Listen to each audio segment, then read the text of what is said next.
प्यारे बच्चों, संस्कृत सुधा पाठ्य पुस्तक के अंतर्गत आज हम पाठ 15 पंचदशः पाठः का वाचन करेंगे और इसके अर्थ को समझेंगे।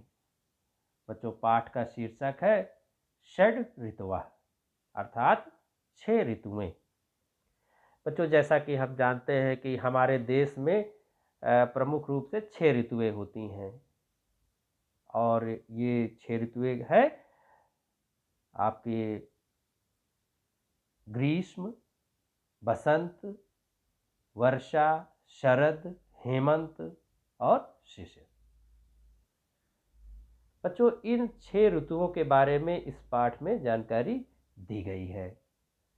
साथ ही इसमें संस्कृत के उकारांत पुल्लिंग रूप का प्रयोग करना यहाँ पे बताया गया है। ऋतुओं का वर्णन किया गया है और सर्वनाम में तत् का प्रयोग जो है यहाँ पर किया गया है। धातु रूप में धू, क्री, पा और अस धातुओं का प्रयोग किया गया है। तो बच्चों, हम इस पाठ का वाचन करेंगे और इसमें मुख्य रूप से उकारांत पुल्लिंग का प्रयोग करना हम सीखेंगे। आइए हम पाठ करते हैं और इस पाठ के अर्थ को समझते हैं। ऋतुवः षड् भवन्ति, ऋतुएं 6 होती हैं। ते क्रमशः आयान्ति यान्ति च, वे क्रमशः आती और जाती हैं।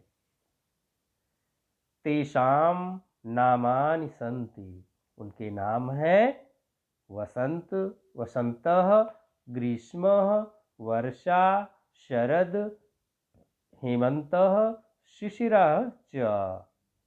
उनके नाम हैं वसंत, ग्रीष्म, वर्षा, शरद, हेमंत और शिशिर।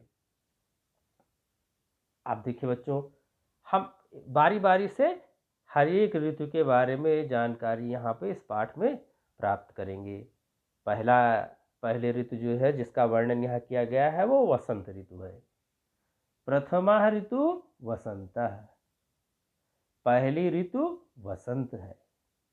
वसंते न शैत्यम न उष्णता भवति, वसंत में ना शीतलता होती है अर्थात ना ज़्यादा ठंडक होती है, ना गर्मी होती है। उष्णता अर्थात गर्मी। तो बसंत में ना अधिक ठंड और ना ही अधिक गर्मी होती है। परिवेशः मनोहरः भवति, परिवेश अर्थात वातावरण। तो वातावरण मनोहर रहता है, अच्छा होता है। वृक्षेषु पुष्पाणां सौंदर्यं मनांसि हरति, वृक्षों पर फूलों का सौंदर्य, फूलों की सुंदरता मन को हरती है या मन को प्रसन्न करती है। पक्षिणः कलरवैः प्रसन्नतां प्रकटयन्ति, पक्षी जो है अपने कलरव के द्वारा, अपनी आवाज के द्वारा प्रसन्नता प्रकट करते हैं। कोकिलानां काकली हर्षम जनयति मदयति च। बच्चों, हम जानते हैं कि बसंत ऋतु में कोयल की आवाज़ हमको चारों तरफ सुनाई देती है।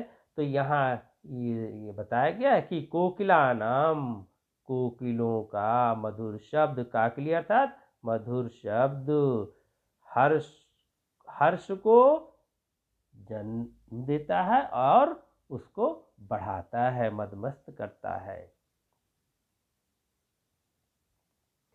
आगे चलते हैं। जनाः गायन्ति नृत्यन्ति च, लोग गाते और नाचते हैं।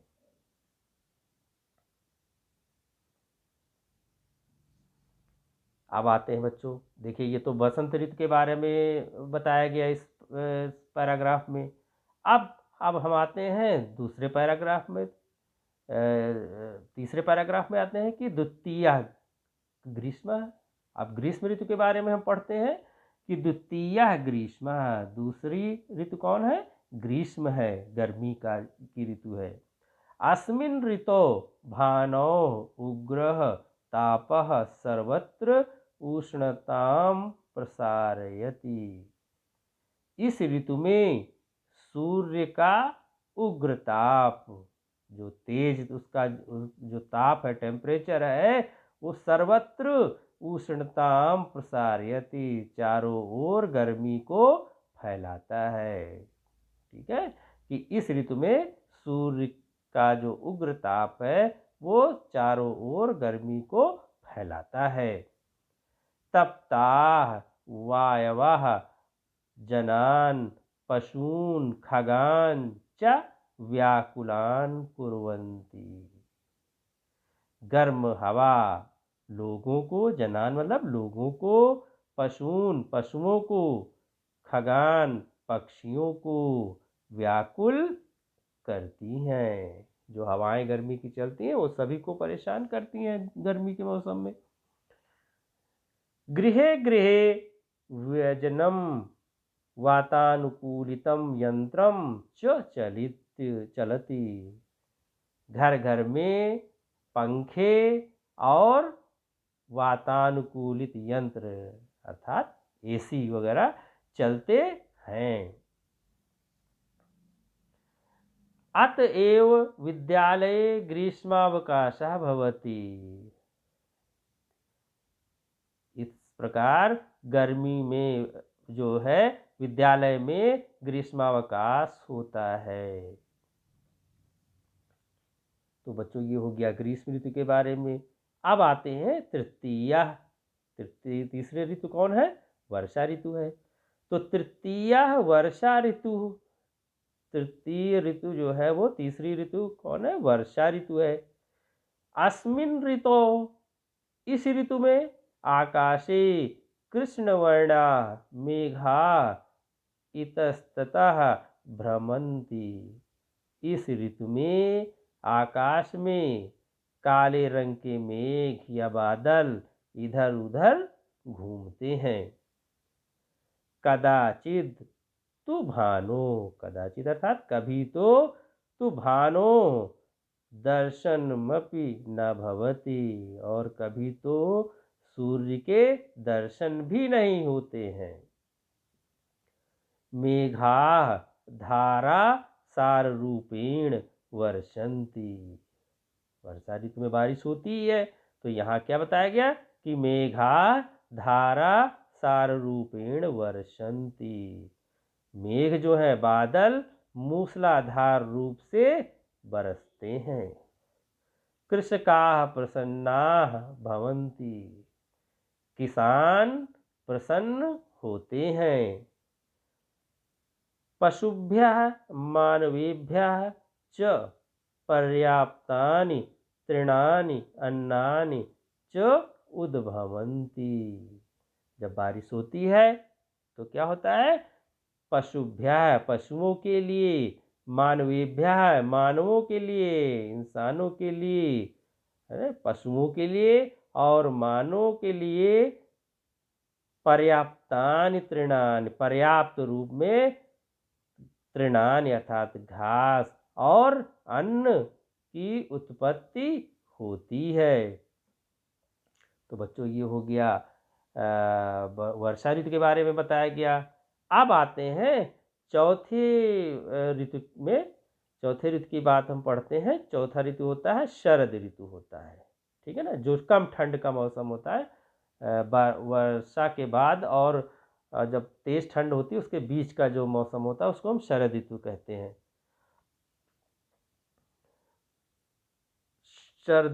चतुर्था शरद ऋतु, चौथा शरद ऋतु है। शरद तो मृदु शीतम भवति।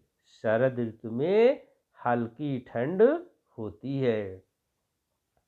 अस्मिन् ऋतौ चंद्रस्य काचिद् अपूर्वा शोभा भवति। इस ऋतु में चंद्रमा का अद्भुत सौंदर्य होता है या चंद्रमा अद्भुत रूप से दिखाई देता है। शरद पूर्णिमायां रात्रो चंद्रिकायाः अमृतवर्षणेन पायसम अमृतमयं भवति।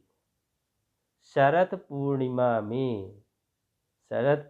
में रात्रि को चांदनी की अमृत वर्षा से पायसम अर्थात खीर अमृतमय होता है। बच्चों में माना जाता है कि शरद पूर्णिमा के दिन अगर रात में खीर बना करके उसको चंद्रमा की रोशनी में रख दिया जाए तो उसमें अमृत के तत्व आ जाते हैं, अर्थात वो स्वास्थ्य के लिए बहुत ही के लिए हितकारी माना जाता है।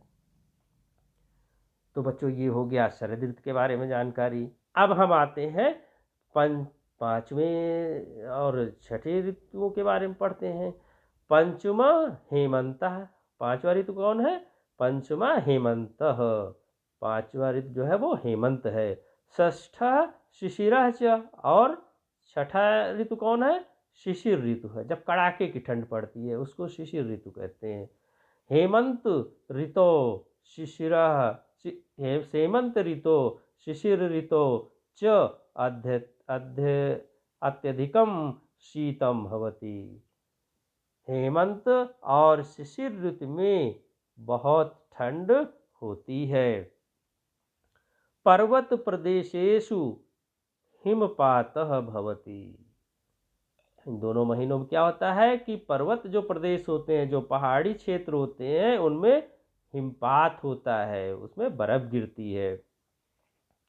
जनाः ऊर्ण वस्त्राणि धारयन्ति उष्ण पेयानि च पिबन्ति।